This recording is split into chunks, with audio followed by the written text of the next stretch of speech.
Türkan Elçi bi salan mamostaya wêja Tirkî bû. Piştî ku hevjînê wê Tahir Elçî yê serokê Baroya Diyarbekirê di 28 Mijdara 2015 de hat kuştin, wê dest ji mamostetiyê berda û xwendina mafnasiyê temam kir û dest bi nivîskariyê kir. Ew niha mafnas û nivîskar e. Türkan Elçî piştî ket û xebata 3 salan yekem romana xwe ya bi navê Qijika Şîn nivîsand.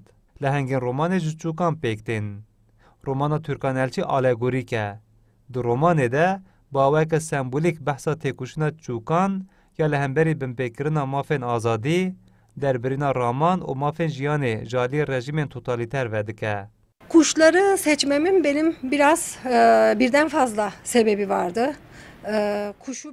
من خیال کرد که دما مروف ایشان دیجی او ایش جارده بر با آسمان و بلند با جبرویه که جی من خواست که لهنگن رومانه چوک بن. هر دیسا چوک یکج سمبول آزادیه نه.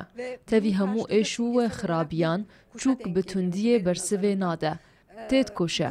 رومان پیام هلوستا لدیجی شرو گرید ده. Benim için işin doğrusu biraz...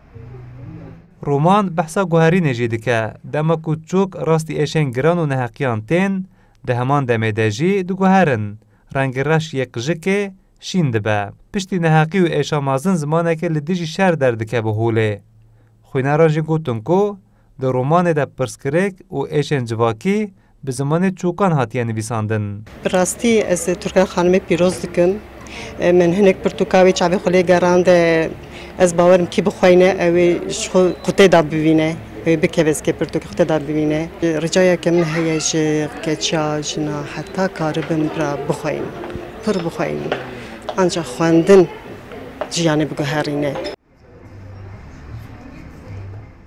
Pirtûka Türkan Elçî her çiqas çîrokên çûkan anı bezimên jî ew polîtîke û peyama helwesta li dijî şer û girî dide.